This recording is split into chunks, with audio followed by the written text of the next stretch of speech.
alarba ñetti fan si barax lootum junne ñeenti téeméer ak ñeent fukk ak ñaar sa gàddaay ga mbokk yi dana na jàmm si xibaar yi marax gi li ciy gën a fës liggéey yi nga xamante ne bi ñu ngi ko amal si autopont bu Castor jafe-jafe yi nga xam ne jural na ko ñi nga xamante ne bi ñu ngay dund si wërngal ba ndax liggéey dañ ko tegandi si suuf wéyandiwut la waral na kàmb yi nga xam ne jur na ko ñi nga xamante ne bi ñooy dund foofee jafe-jafe dëgg la ñuy dund dinañu ànd ak seen naqar bi nga xamante ne bi daal nañ koy dénk ki nga xam ne moo di Mamadou Dieng diwaanu Touba Mbacké ñi nga xam ne ñoo di ñuy dalal bokk mamel ba daal di am li nga xamante ne bi moo di jàppandal boo xam ne moo jëm si ay liggéey yoo xam ne dañ ko mën a jox ñi nga xam ne ñoo di ndaw ñi si dëkk bu sell ba lu toll si juróom benn téeméeri ñetti téeméeri ndaw ñoo xam ne dinañu mën a gis seen bopp ginnaaw jàppandal goo xamante ne bi lu jëm si seetal li nga xam ne moo di yoon ya si la jëm dinañ ci ànd ak góor ndaak loolu si biir xibaar yi dinañu wax it li nga xam ne moo jëm si recours bi nga xamante ne bi ñi nga xam ne ñooy pencum ndawi réew mi daal nañ koy jébbaloon ñenn ci wàllu bi ngir niiral li nga xam ne moo jëm si topp gi yëkkati mbalanu kii rayu Ousmane Sonko ñi nga xam ne ñoo di conseil constitutionnel xibaar yi nga xam ne jot nañ ko si wàllum yoon nag dinañ ci ànd ak mi ngi Maram Ndiaye ni mu gën a yaatu waaye nag lees si mën a jàpp moo di conseil constitutionnel du ñu mën a àddu si moom leen mbir ni ki àllarba ji jot nag tey dinañu dem xam ne leen ak dëkk boo xamante ne bii taarix fees na ko dell si réewum Sénégal ñëpp di ko bàyyi xel di deqale nekk si diwaanu Louga dinañu ànd ak ñi Massadio ak Souleymane Diallo ñi nga xamante ne bii demoon nañu foofee dellu si waat si taarix ba ak jafe-jafe yi nga xamante ne askan wi ñu ngi fa di ko dund mbokk yi lii mooy li nga xam ne moo gën a fës si biir jotaay nees kiis ñu def si faram-fàcce.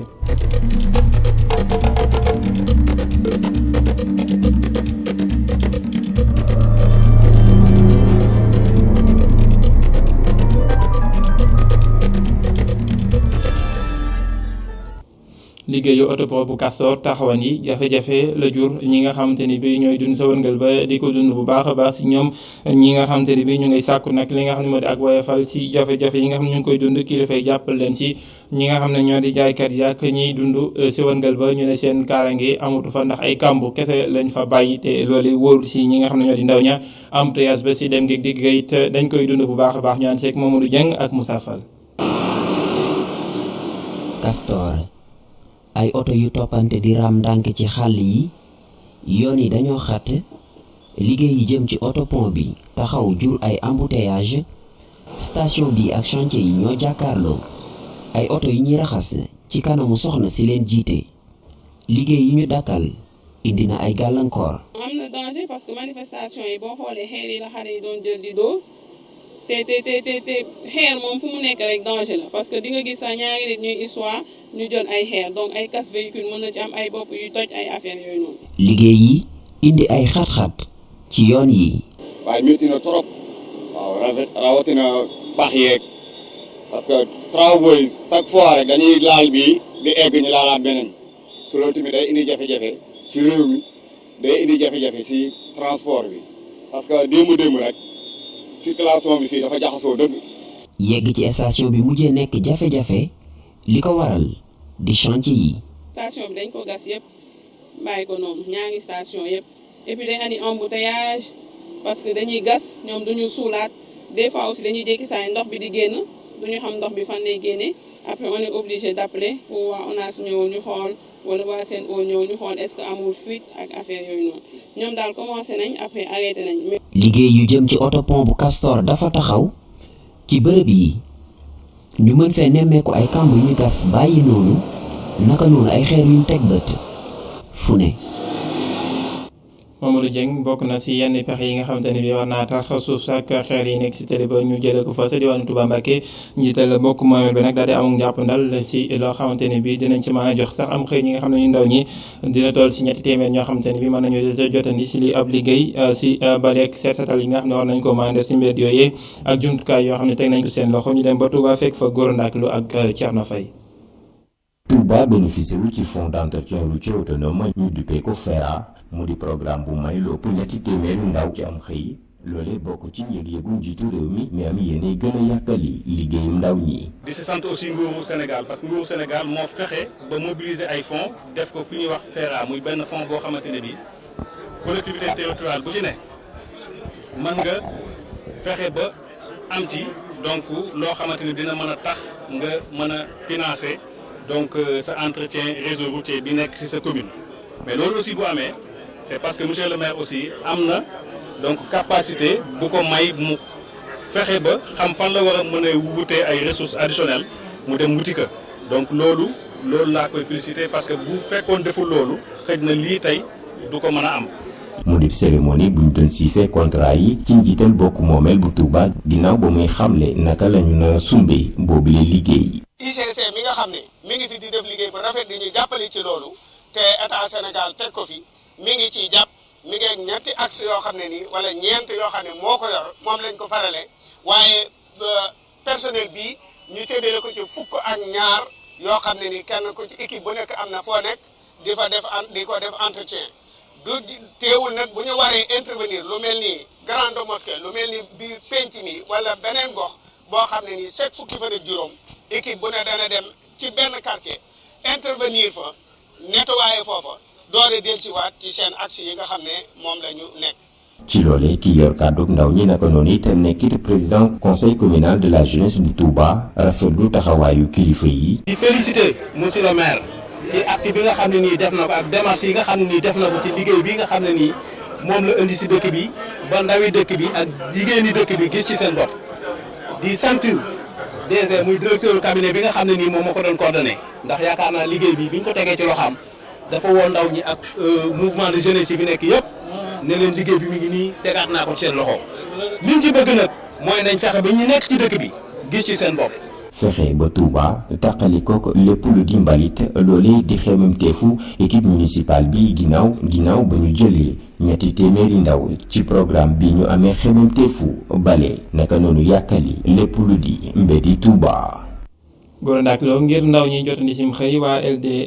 PLD bu ànd suqali bu yëmbal ñoom nag li ñu jàpp moo di njiital bokk moomil yi faaw ñu dugg bu baax a baax si li nga xam ne moo di jox ndaw ñi xëy waaye tamit di leen mën a xool ay gët yoo xam ne dinañu mën a wutali fi nga xam ne moo ñu jox xëy na mu gënee mucc ayib lépp lu jëm si politique boo xam ne moom mooy jox ndaw ñi am xëy war nañ see dugal seen loxo waruñu see xaar ñi nga xam ne ñoo di nguur gi di kàddu yoo xam ne yëkkate nañ ko si fekkeek Mamadou Lamine Fati.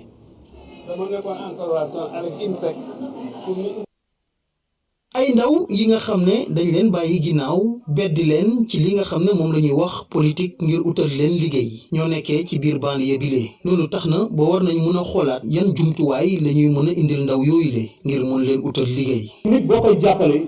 xam nga ne nit boo ko may jën da nga koy jàngal ni ñuy nappee mais nit boo ko jàngalee ni ñuy nappee sax te joxoo ko gaal sax wala fii la bu muy nappee amul benn sens mais fii booy amuñu si lu njàpp amuñu liggéey te tey précarité bi ñu gis seen liggéey seen mag yi du ko doon dund pour ñoom dañoo foog ne avenir bi foofu la yem ñoom duñu gis leneen yoo xam ne moo ñëw si ginnaaw pour ñoom seen avenir c'est figé ñoom li seen papa ak seen nijaay dund ñoom loolu la ñu dundaat moo tax booy yu bëri di jël gaal di dem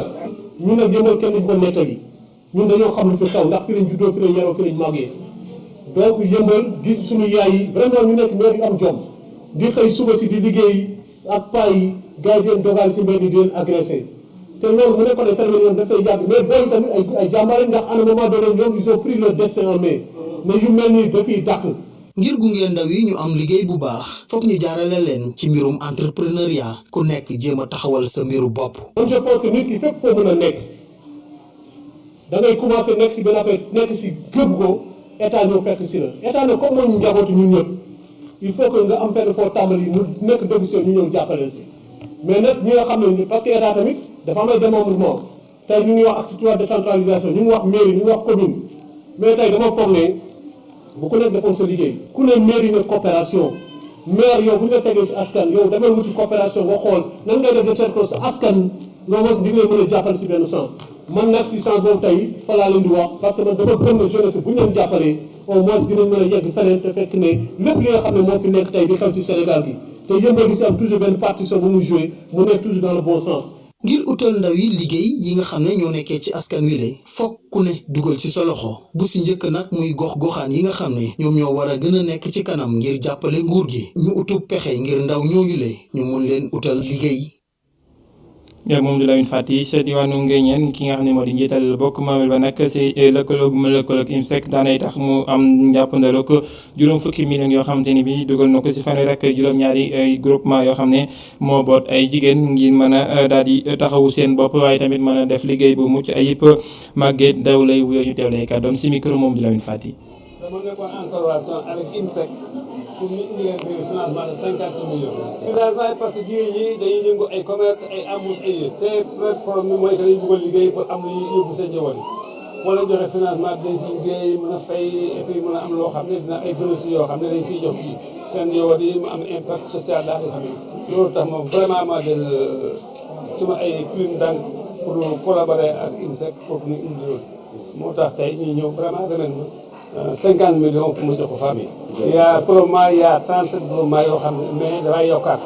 parce que maa ngi bëgg a dem ba 100 millions mbaa 200 millions mais probablement c'est le premier financement 50 millions pour 30 groupements de femmes. xam nga côté féminin bi au milieu de Nguéniène kenn amul ci zéro tu ne trouves pas des femmes salariées à part les institutrices jàngalkat yi mais salaire dafa amul commune bi. li ñu mën a wax rek mooy utal leen loo xam ne dañ ko mën a jàpp di liggéey pour am si dara. kooku nekkoon maire bu fi nga xam ne moo di Nguéniène Mountaga Kane taataan ay kàddoom taataan na it kàddu yi ki nga xam te ne bii moo di Souleymane Soumaré mi nga xam te ne bii moom dafa daal di bokk si lal bi nga xam ne moo dox diggante maire bu Popenguine ak ñi nga xam te ne bii ñoo di programme mu formation professionnelle yi nga xam ne taxawal nañu nag ab lal boo xam ne chat ne ji lañ ko bi foofu si diwaanu Mbour li ko wundu di jox ñi nga xam ne moo di ndaw ñi aw xëy ay kàddoom ñu teelu ko si micro ba léegi Mountaga Kane. Office national de formation professionnelle.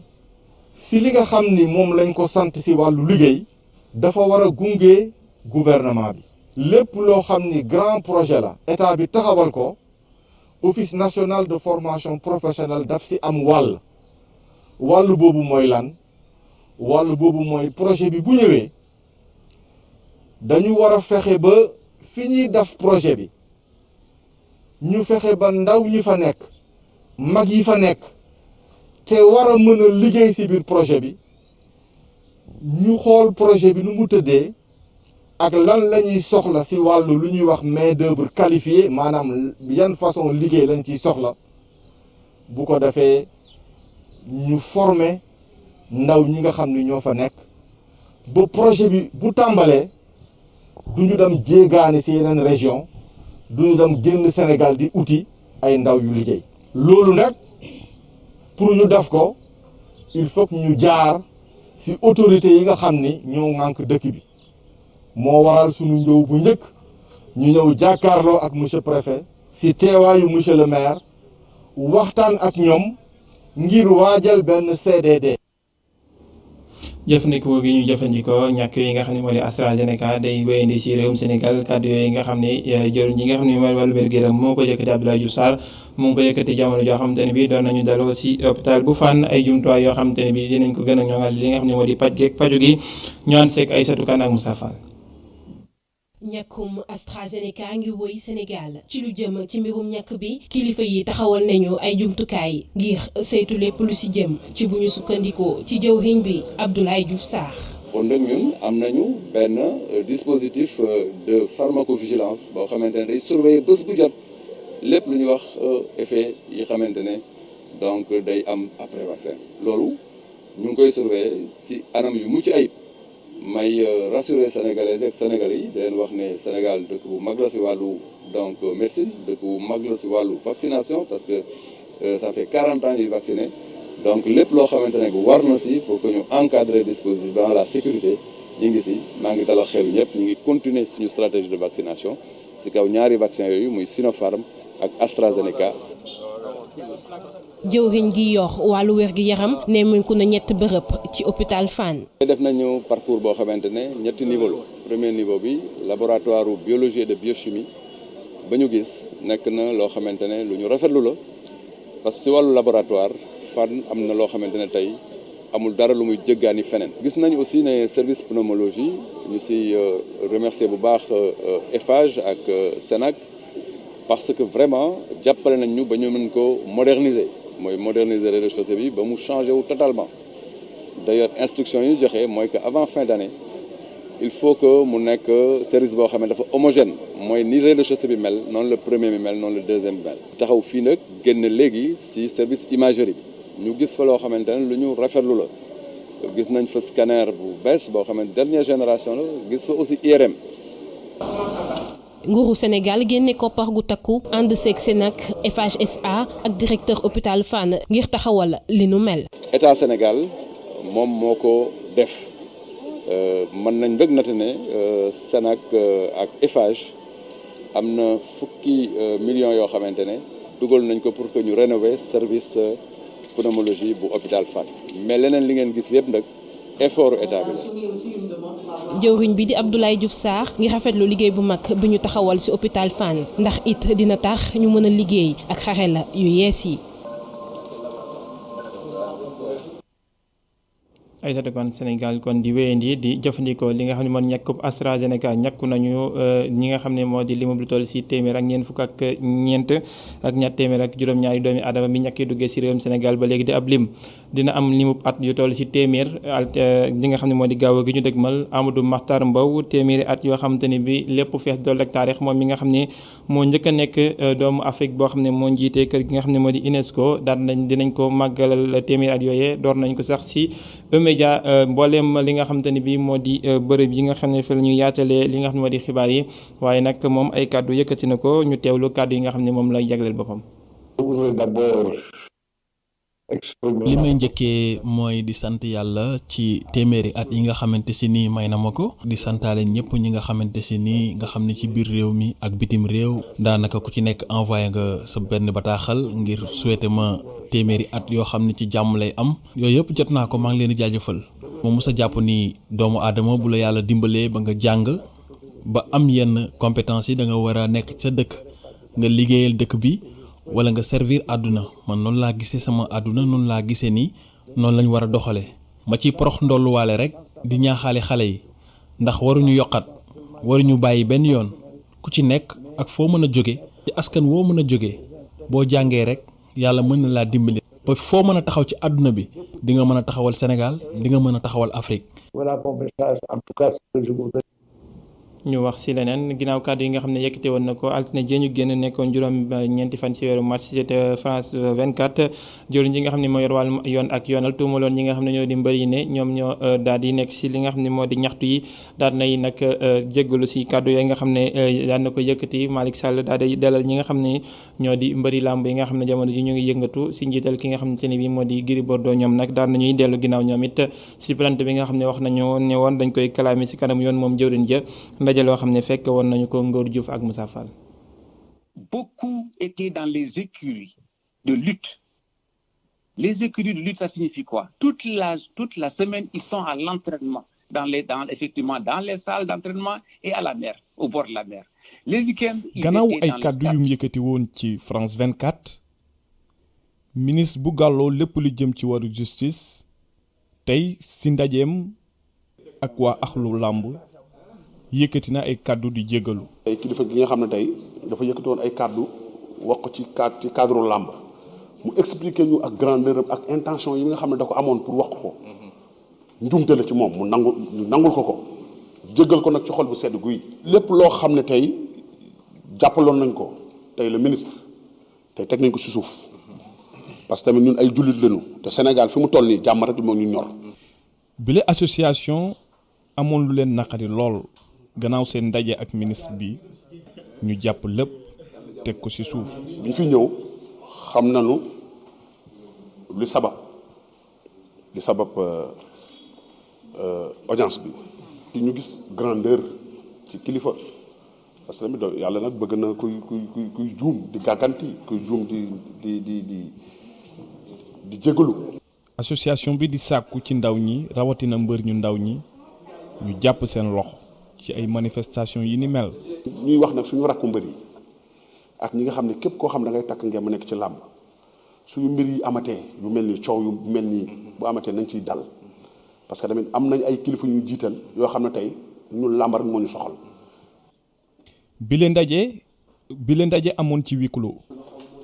maanaam kenn teewu fa ñi fa jotoon teew nekk ay communicateurs traditionnels ak ay mbër. kon muy ay nataal yoo xam ne Moussa Dia ak Pape Doudou Diallo ñoo ko jël. ñu wax si wàllum politique joxante loxo bi nga xam ne jamono ji nag ñu ngi koy séentu wala bon sax ginnaaw seen kàddu yi nga xam ne yëkkati nañ ko ñoom ñaar ñi ki démb Ousmane Sonko ak Khalifa Ababacar Sall dina doon loo xamante ni bi dina baax lool si wàllum politique buñ sukkandikoo si ki nga xam ne xeltukat la si wàllum politique Momar Diongo waaye nag si élection yi nga xamante ni bi moo di élection palum ñi nga xam ne ñoo di bokk moomeel législatif yi nga xam ne moom la ñu dëkkmal waaye nag njàpp ne mën naa wéyandi ba ñu yegg si élection présidentielle yi ndaxte ku nekk di nga bëgg daal di demal sa bopp ay kàddoom ñu teelu ko si téléphone maam Abdou Gueye Kassé. waaw xel mën naa nangu Ousmane Sonko ak Pastef ci wenn wàll ci weneen wàll ba Khalifa Sall ak Taxawu Sénégal lëngoo ci dem ci élection locale li ko waral mooy ñett yi bi ci njëkk mooy comme ci élection locale la ñu jëm élection yooyu moom moo gën a yomb ay parti lëngoo ci ànd ci demandoo ci que élection présidentielle parce que élection présidentielle nag benn mbër la ñuy tànn te bu boobaa ku nekk boo fësalee say bëgg-bëgg dina jafe lool ànd am donc loolu mooy première raison bi ñaareelu raison bi tax ñu mën a nangul Ousmane Sonko ak Khalifa Sall ñu mën a dem ci ab lëngoo ci élection locale moom mooy bu fekkee ni Pastef am na doole ci biir réew mi ndax fi Ousmane Sonko toll tey ci wàllu politique waaye nag Dakar wax dëgg yàlla gisuma fi mu taxawal fi mbër moo xam ni bés bu ko sampoon ci élection locale kooku mën a gañe ci weneen wàll bi Khalifa Sall même bu fekkee ni nekkoon na maire de Dakar ku waxal yàlla xam ni perte na ñu bëri ñu àndandoo ak moom ci Dakar ba nga xam ne tey jii li mu gën a soxla mooy lëngoo Pastef bu Ousmane Sonko pour nanguwaat Dakar bi nga xam ne gañe woon na ko en 2009 ñetteelu raison bi nag mooy Khalifa Sall ci wàllu boppam moom umpaliwul njariñu coalition ci élection locale yu ñu dëgmal ndaxte en 2009 justement li ko taxaw na gagné Dakar nangu ko ci parti démocratique sénégalais du dala du dul coalition bañ fi sampoon ay jamono mu tudd Benno Siggil Sénégal waaye bu fekkee élection présidentielle nag moom kooku beneen affaire la parce que élection présidentielle yi bëgg-bëgg ku nekk day taxaw te bu boobaa kenn du nangu xëy na nekk ci ginnaaw jiital sa morom. kon ñi ki ak joyante ak élection locale yi la Momar Ndiongue wax ne seen àndandoo dina si doon lu mën a jur njëriñ ñu wax ba léegi si mbirum Ousmane Sonko ginnaaw bi nga xamante ni bi nag jalte am na ko si wàllum yoon ba ñu yëkkati mbalaanu kiir raayam si makkaan bi nga xam ne mooy pencum ndawi réew mi ñi nga xamante ni bi ñoo di ay ndawi réew yoo xam ne dañoo demoon si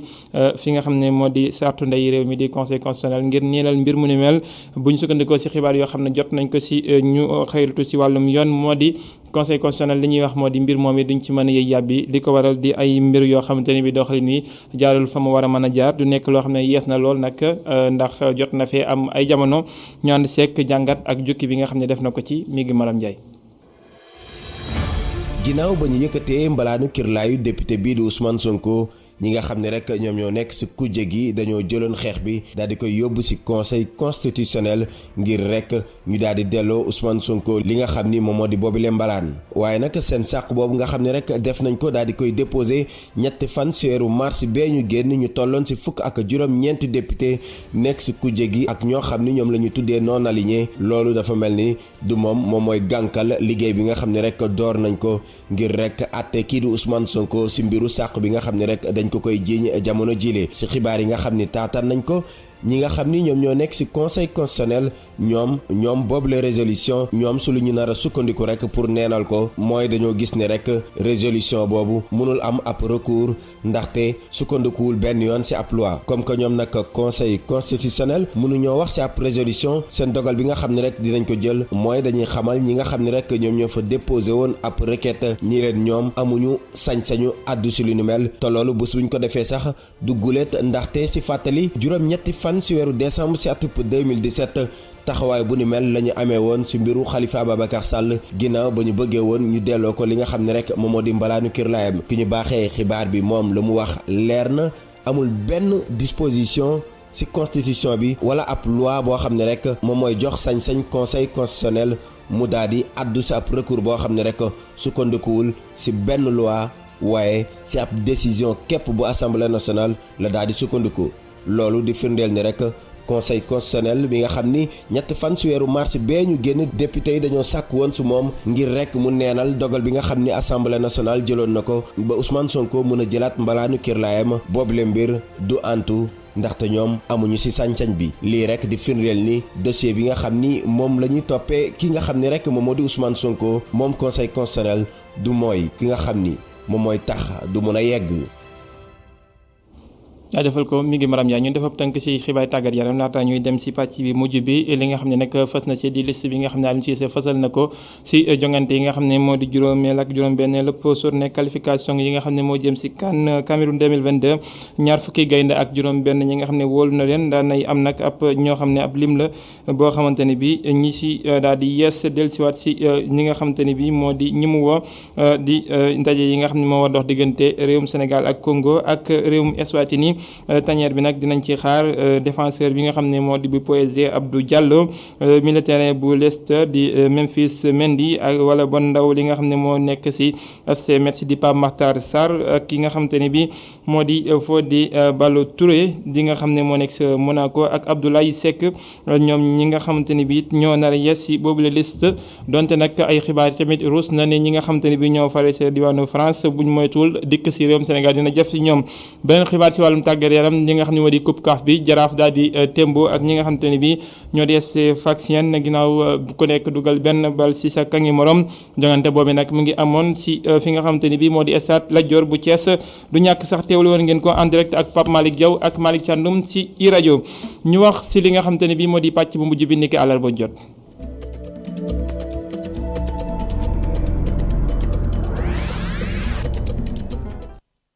mu nga découverte la bàkk ba tëgg nañ ko fi ñuy xàmmee wala bon li ñuy dëkk bi ñuy xamleel tey moo di deqale nag dëkk la bu fees dell ak taarix bu ñu tuddee tur wa rek taarix gu bëri la xel yi di dem waaye tamit li nga xamante ni bi moo ci am si boobule diwaan nga xamante ni bi ña fay dund am na ay jafe-jafe yoo xam ne ñu ngi koy dund bu baax a baax te it di sàkku ak njàppnal deqale nga nekk si diwaan Louga wala loon tànki ne ko yoo xam ne def nañ ko ci ngir xool seenu dundin lan mooy taarix ba ak jafe-jafe yi nga xam ne moo fa nekk dañ ci ànd ak ñi ma Sadio ak Souleymane Diallo. juróomi waxtu lañu def ci yoon bi bala ñoo àgg Dexële mi ngi nekk ci département wu Kébémer commune wu Daaru Marnaan liñ fay gën a nemmeeku mooy tekkaaral ba ci wetu robinet central bi lañu fekk jigéen ñi ñuy waxtaan. jafe-jafe bokk na li nga xam ne jigéen ñu dëkk ba ñu ngi koy dund ndax amuñu activité. jafe-jafe ndox kay moom rek lañ ñàkk ndax ndox mu neex amuñu ci liñ ci amee ko si néew. su naanee tey bu subaa gàmm du naan ndoxu xorom lañ am ak ndox mu neex ndoxu xorom ba xam nga ne moom kenn mënu koo naan ndox mu neex mën na xëccal jotiwuñ ci su ubbee tey dina am lu ma juróomi fan mu soog a xelli ku ci am benn bidon sa morom du ko am da ngay ñëw boo bëggee tàngal kafe doo am loo tàngal sa morom di dikk na la may ma pot ma tàngal ci kii ne ñu may ma pot ma tàngal ci amuñu jafe-jafe ke liñ ci am metti na amuñu yoon amuñu dara ku ci xëyoon dem Touba bala ngaa ñëw fii kenn du xam kañ la ñun daal amuñu benn liggéey bu ñu mën a liggéey lu dul duju rek lañ def ku ñu ci jàppale nag ñu jël. lu ko soriwul dara Ndéla Ndiaye di sage-femme dëkk bi di wax ni jigéen ñu wëril ñi dañuy sonn bala ñoo agsi hôpital. yoon yi xam nga fii raana lay am te gis na raana bi ni mel yéen xam ngeen ci dara jaar ngeen fi sànq ay yàqu-yàqu la am bu ñu sañoon nag moom ñu defal na ko yoon boo xam ne si moom jigéen buy mëcc wala jigéen boo xam ne war na nga lor tey boo ñëw di def si visite. waroo nekk yoon wi di la rëjëx xam nga su dikkee mën na nekk bu fekkente ñetti weer nga am wala ñaari weer mën na dañ te bu fekkente yoon def nañ ko yoon bu baax loolu mën nga ñëw def sa visite ba yegg te doo ci am problème. yoon yi baaxul te amul courant loolu kilifay gox ba moo ko xamle. fi mu toll nii mooy yoon wi moom jàmp na trop fi mu toll nii. oto bu baax boo ko wàcc woon ci yoon wi di ñëw sax yow dana la wër na yoon wi baaxul lu oto baax da nga yëg na yoon wi baaxul kon yoon wi la ñuy tàllal suñu loxo état mu jàppale ñu ci wàllu courant bi itam bëgg nañ mu dolli ko ndax buñ jógee fii ba barabu Lat Dior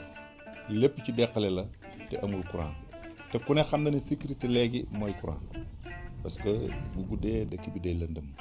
fi dëkkuwaay bi fi kër yi àgg courant bi àggu fa te tàllal nañ ci état loxo ndax melokaanu jamono yàqu-yàqu jamono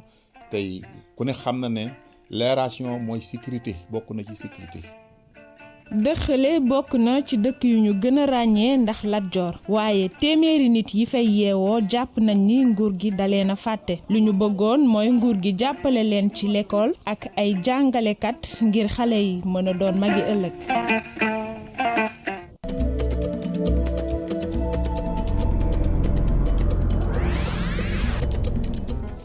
jaajëfal ko ñi ma Sadio si xamle gu am solo googeeg dëkk bu fees dell beeg taarix di deqale mbokk yi li moo yëkkati bii la jotaay xibaar beneen jotaay 19h45 lay doon si kàllamay nasaraan ngeen si ànd ak Aminata Ndong la total day wéyandi ak Cheikh Tana Fall